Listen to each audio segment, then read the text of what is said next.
This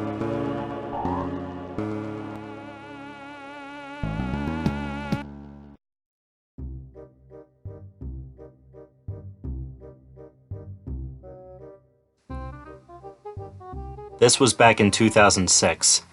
I'm a single mom, and I live alone with my son in New Jersey. My son's name is Patrick. He's 16 and in high school. Every Thursday morning after Patrick leaves for school, I go into his room to collect whatever dirty laundry he may have. On this particular Thursday morning, about an hour after he left, I go upstairs to his room and collect his dirty clothes. It's always a mess every time I walk in there, but I never bother him about it. I guess you can say I'm that kind of cool mom that gives his son privacy and allows him to do his thing in his own space. As I'm picking up some shirts, I notice his alarm clock on his nightstand says 3:17 p.m. when it's actually 8:35 a.m.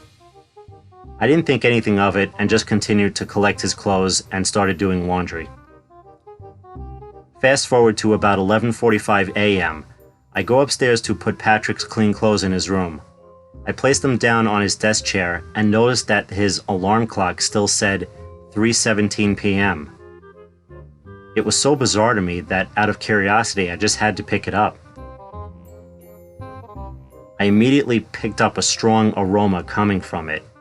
I couldn't figure out what it was. I just assumed the components inside the clock was shorting out, so I unplugged it to avoid a possible fire. Around 2:45 p.m., Patrick walked in the door. I told him I unplugged his alarm clock, and he gave me a look of shock or concern, I would say. And he says to me with an attitude, "Why are you touching my alarm clock?" I said because I noticed the time was wrong and it smelled like it was burning or something. He just said, "Okay," and went upstairs to his room. I could tell the rest of the day he was annoyed, which I couldn't understand why, over a stupid alarm clock.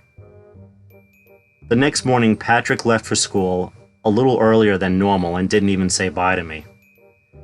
I don't normally do this, but I was suspicious and went up to his room, and to only see the alarm clock was not on his nightstand anymore, or anywhere to be seen. My first thought was to look around for it, but I didn't want to invade his personal space and betray his trust. We never spoke about this again, and everything went on as normal.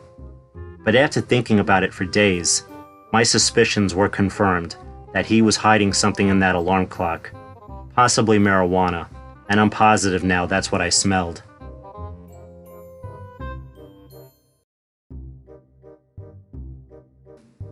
I only remember this story I'm about to tell because it was literally 2 days before the 9/11 attacks, so the date is September 9th, 2001.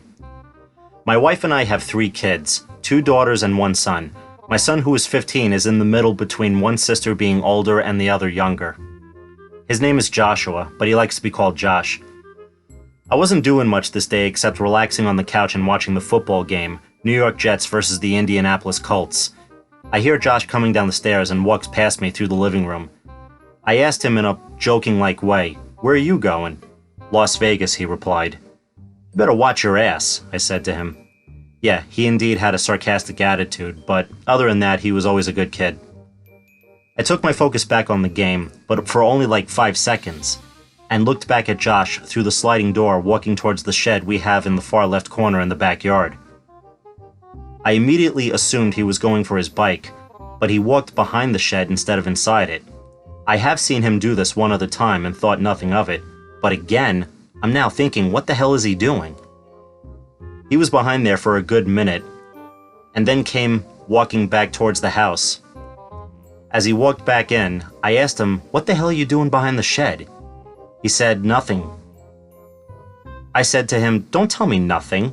What were you doing?" "Just getting fresh air," he said. Now that was the most pathetic yet suspicious explanation I ever heard.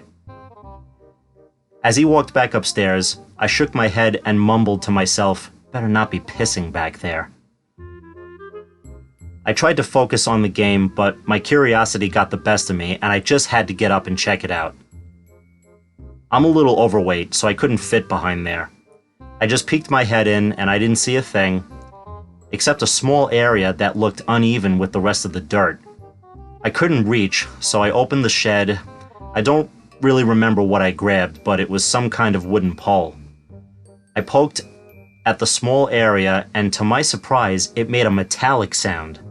Something was buried there. I poked under that spot and managed to slightly push it out of the dirt, what looked like to be a small aluminum box.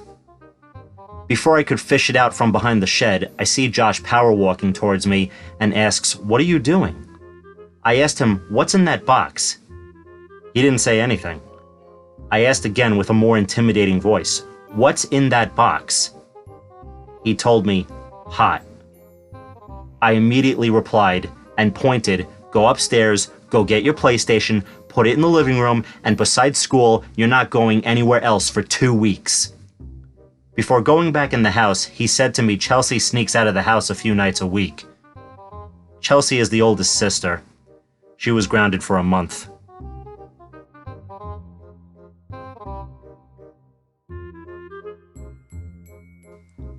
I remember the summer of 2014 when my 20-year-old son Travis went to his friend's cabin in Pennsylvania for 2 weeks.